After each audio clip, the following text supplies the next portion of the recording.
நமஸ்காரம் மம்மி. நமஸ்காரப்பா. இன்னைக்கு காசி ராமேஸ்வரம் பித்திருக்கள் காரியங்கள் பண்றோம் இல்லையா, அதை பத்தின சில கேள்விகள் உங்ககிட்ட கேட்க போறோம்.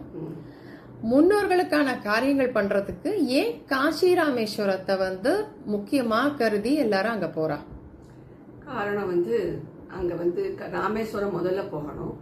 அது காரணம் ராமேஸ்வரம் கடற்கரை. கடல் உங்களுக்கு வற்றாததுதான் கடல். அதனால கடற்கரை பக்கமா இருக்கிற சிவன் கோவில் எத்தனையோ ஊர்கள் இருக்கு. ஆனா ராமேஸ்வரம், தனுஷ்கோடி இதெல்லாம் ரொம்ப சிறப்பு மிகுந்தது கர்ம காரியங்கள் பண்றதுக்கு.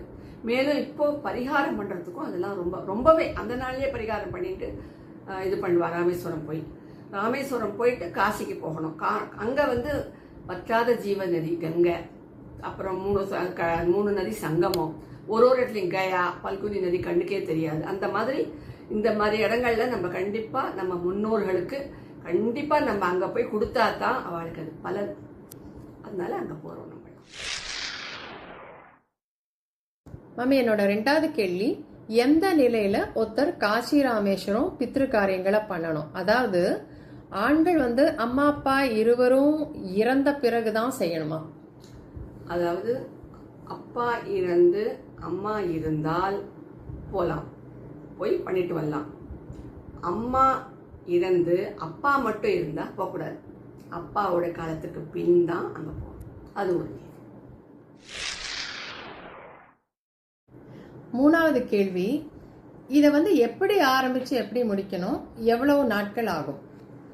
குறைஞ்சது 10 நாட்கள் ஆகுமா. காசி ராமேஸ்வரம் முதல்ல ராமேஸ்வரம் தான் போகணும். போயிட்டு அங்க நம்ம கடல்ல நீராடணும், நல்லா முங்கி நீராடணும். ஆடிட்டு கோவில் உள்ள இருக்கிற எல்லா தீர்த்த கட்டங்கள் எல்லாமே புண்ணிய தீர்த்த கட்டங்கள் தான் கோவில். ஸோ அந்த எல்லா தீர்த்தத்தையும் நம்ம நீராடிட்டும் திரும்பி நம்ம தங்குற இடத்துக்கு நம்ம அந்த ஈரப்புடவையெல்லாம் இது பண்ணிட்டு குழந்தை புடவை எடுத்துட்டு அதுக்கு முன்னாடி நம்மளை உடுத்திட்டு அதுக்கு முன்னாடி நம்மளை கூட்டின்னு போகிறதுக்கு அங்கேயே கைடெல்லாம் இருப்பாள். இந்த நம்ம போகிற இடத்துல ஏற்பாடு பண்ணினோம்னா அவள் இருப்பாள். அவள் உள்ள கடல் கிட்ட கொஞ்சம் நடுவாக போய் அடியிலேருந்து மணல் எடுத்துன்னு ஒரு ஓலை கொட்டானில் போட்டு நமக்கு தந்துடுவா. அதை எடுத்துன்னு நம்ம எங்கே இந்த நம்மளை வாத்தியார் எங்கே வர சொன்னாரோ அங்கே போனோம்னா தீர்த்த சாதம்னு ஒன்று பண்ணணும். அப்போ இந்த மண்ணை சிவலிங்கம் போல பண்ணி அதுக்கு சுற்றி பூ போட்டு அர்ச்சனை பண்ணி அந்த பத்திரமா அந்த மண்ணை நம்ம எடுத்துட்டு நல்லா ட்ரை பண்ணி ஒரு பேக் பண்ணி நல்லா எடுத்துட்டு நம்ம வந்துட்டோம். அந்த மண்ணை காசியில் கொண்டு போகணும். இது ரொம்ப முக்கியம்.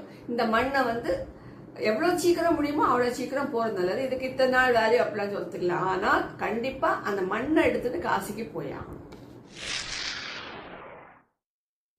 4வது கேள்வி, இந்த ராமேஸ்வரத்துல தீர்த்தங்கள்ல நீராடணும்னு சொன்னேன் இல்லையா, அது நீராடுறதுனால அதனுடைய ஆன்மீக தொடர்பு ஏதாவது இருக்காது? கண்டிப்பா இருக்குமா. ஏன்னா அங்க ஒரு தீர்த்த கட்டமும் ஒரு ராமாயண மகாபாரதம் ஓரியன்டா எல்லா நதிகளும் இருக்கும். நீ பார்த்தா கங்கா, காவேரி, யமுனான்னு ஒரு தீர்த்த கட்டம் இருக்கும். இப்படி பார்த்தா சந்திரன், சூரியன் அப்படின்னு ஒண்ணு இருக்கும். ஒன்னும் அப்படி பேர் போட்டே இருக்கும். கண்டிப்பா நம்ம அதில் குளிச்சா நம்மளோட பாவங்கள்லாம் தீரும். நம்ம செய்த கர்ம வினைகள், நம்மளோட ஜாதகத்துல ஏதாவது தோஷம் இருந்தா கூட அதுல நம்ம நீராடுறதுனால நமக்கு அது நிவர்த்தி உண்டு. கண்டிப்பா இந்த 22 கட்டம் தானே குளிச்சுட்டு அவங்க ஒரு பக்கெட் தான் நம்ம தலையில விட போறோம். விட்டுட்டு நம்ம வர வேண்டியதா. ஆனா கண்டிப்பா இது செய்யணும். மாமி, 5வது கேள்வி, இப்ப ராமேஸ்வரத்துல இருந்து மண்ணு கொண்டு வரணும் நீங்க சொன்னேன். இப்ப இதை எடுத்துட்டு காசியில போய் என்ன பண்ணணும், எவ்வளவு நாள் பண்ணணும், அதோட டீடைல்ஸ் கொஞ்சம் சொல்ல முடியுமா? காசிக்கு போறத ஞாபகமா இந்த மண்ணை எடுத்துன்னு போகணும். போயிட்டு அங்க இறங்கிட்டோம். உங்களுக்கு எங்க தங்க வசதியோ அங்க இருந்துட்டோம். அங்க உங்களுக்கு யார் வாத்தியாரோ யார் ஏற்பாடு பண்ணிருக்காரோ அங்க போய் சொன்னா அவ டீட்டெயிலா ப்ரோக்ராம் போட்டுருவா, என்னன்னைக்கு என்னென்ன பண்ணணும் அப்படிங்கிறத.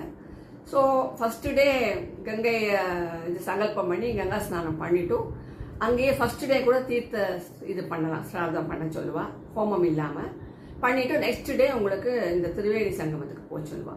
3 இது கங்கா, யமுனா அண்ட் சரஸ்வதி கூடுற இடம் இருக்கு இல்லையா, அது பிரயாகி போய் சொல்றா. அந்த காலத்து அலகாபாத் அப்படின்பா.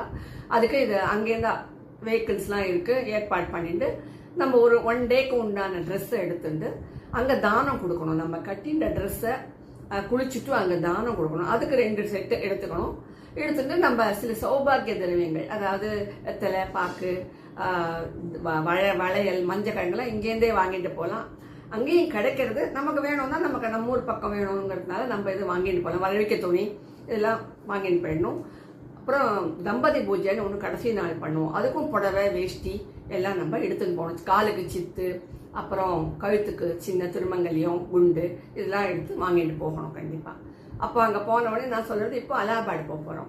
அலகாபாத் போயிட்டு அங்கே வந்து டே டைமே போயிடுவோம். விடிய காலையில் வந்துடும். வேணுன்னா மத்தியானத்துக்குள்ளே 10 மணிக்குள்ளே 2.5-3 மணி நேரம் பிரயாணம்.